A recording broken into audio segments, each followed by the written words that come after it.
ಎಲ್ರಿಗೂ ಸ್ವಾಗತ.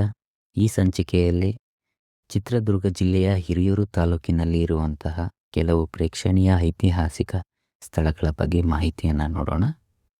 ಈ ಹಿರಿಯೂರು ತಾಲೂಕಿನಲ್ಲಿ ಇರುವಂತಹ ಪ್ರೇಕ್ಷಣೀಯ ಸ್ಥಳಗಳಲ್ಲಿ ಒಂದಾಗಿರುವಂತಹ ಗಾಯತ್ರಿ ಜಲಾಶಯ. ಈ ಗಾಯತ್ರಿ ಜಲಾಶಯವನ್ನು ಸುವರ್ಣಮುಖಿ ನದಿಗೆ ಕರಿಯಾಲ ಎಂಬ ಗ್ರಾಮದಲ್ಲಿ ನಿರ್ಮಾಣ ಮಾಡಲಾಗಿದೆ.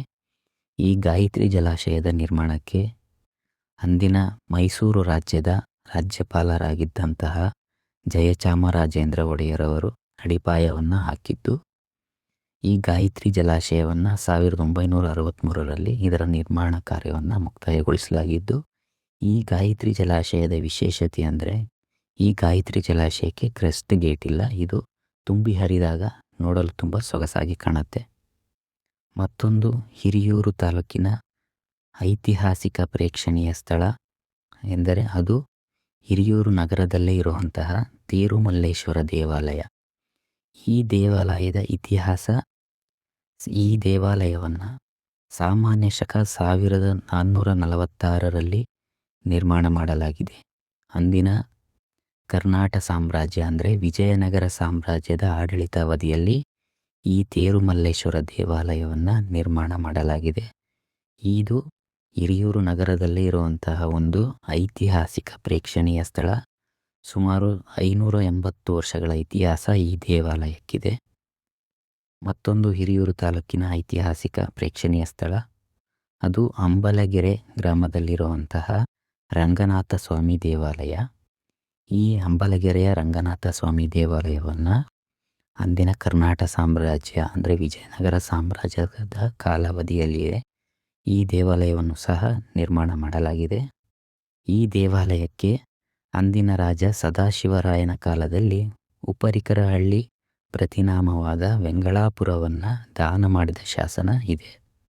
ಈ ದೇವಾಲಯದ ವಿಶೇಷತೆ ಅಂದರೆ ಈ ದೇವಾಲಯದಲ್ಲಿ ಇರುವಂತಹ 50 ಅಡಿ ಎತ್ತರದ ಗರುಡಗಂಬ.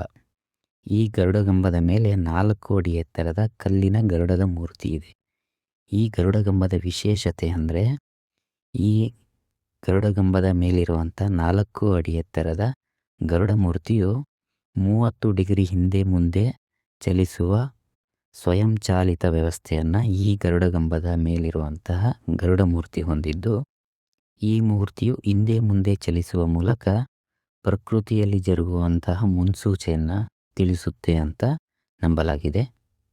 ಮತ್ತೊಂದು ಹಿರಿಯೂರಿನಲ್ಲಿ ತುಂಬ ಪ್ರಸಿದ್ಧಿ ಆಗಿರುವಂತಹ ಪ್ರೇಕ್ಷಣೀಯ ಸ್ಥಳ ಅದು ವಾಣಿವಿಲಾಸ ಸಾಗರ. ಹಿರಿಯೂರಿನಿಂದ 20 ಕಿಲೋಮೀಟರ್ ದೂರದಲ್ಲಿರುವಂಥ ಈ ವಾಣಿವಿಲಾಸ ಸಾಗರವನ್ನು ನಾಲ್ವಡಿ ಕೃಷ್ಣರಾಜ ಒಡೆಯರವರ ಕಾಲದಲ್ಲಿ ನಿರ್ಮಾಣ ಮಾಡಲಾಗಿತ್ತು.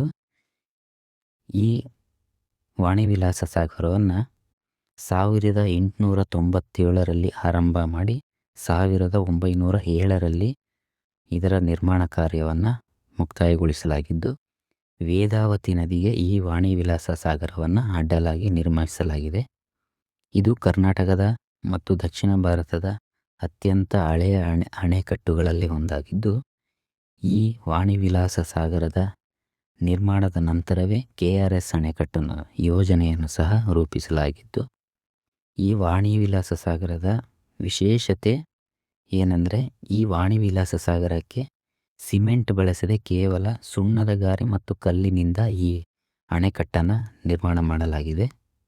ಅಂದಿನ ಮೈಸೂರು ಸಂಸ್ಥಾನದ ರಾಜಮಾತೆಯಾಗಿದ್ದಂತಹ ಕೆಂಪನಂಜಮ್ಮಣಿ ವಾಣಿವಿಲಾಸ ಸನ್ನಿಧಾನ ಅವರ ಗೌರವಾರ್ಥವಾಗಿ ಈ ಜಲಾಶಯಕ್ಕೆ ವಾಣಿವಿಲಾಸ ಜಲಾಶಯ ಅಂತ ಹೆಸರನ್ನು ಕೊಡಲಾಗಿದೆ.